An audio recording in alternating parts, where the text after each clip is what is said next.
What I want to show you today is what happened when a lady asked us if we could make some flower boxes like this thing right here. She wanted some to go in nursing homes so that the people could use their wheelchairs and work alongside of them and reach across. And we said sure. Now we've been developing thin concrete for fences and for buildings, and this gave us a chance to use it for something as practical as the flower boxes. I want you to notice that this fence is about 1.25 inches wide here at the top. And you can look, this side is perfectly smooth and straight. If you come over and look at this side, you actually see that it's a little bit hollow. It's a little tiny bit thicker at the top. It's about 1 inch thick right here. Now that is not possible to do if you're using steel reinforcing. And you can't put this kind of a wall in place unless it's reinforced.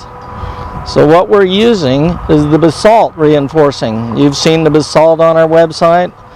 Well, this is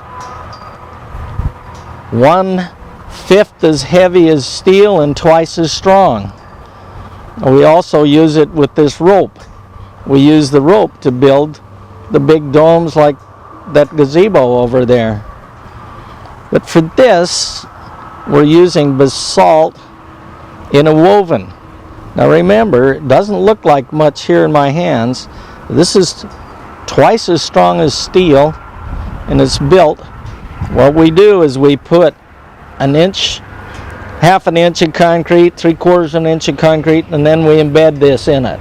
Now we'll walk over here to this other one and we'll show you what we're talking about. This one is under construction.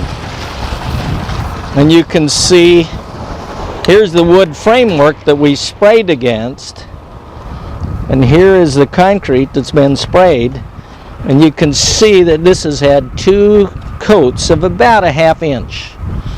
And right here you can actually see this reinforcing that's gone down the side and turned out at the bottom to kind of make a little bit of a bottom in this thing.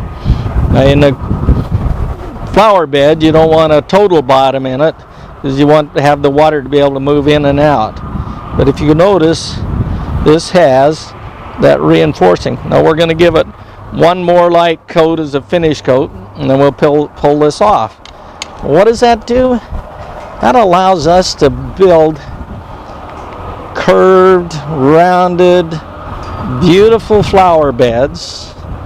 We'll take, and on these outsides of these, we can do several things. We can spray this with colored concrete, and we're done. We're actually done as strength-wise right now, but we can very simply just give it a coat of concrete stain. And with that concrete stain, we got a beautiful thing year-round, whether the flowers are growing or not.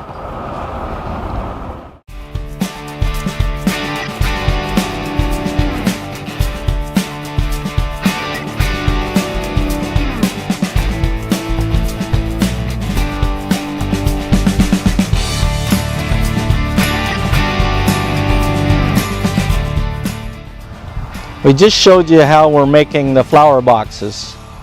But not only can you make the flower boxes much more efficiently than you'll ever make them out of wood or heavy-duty concrete, you can make fences like this fence right here.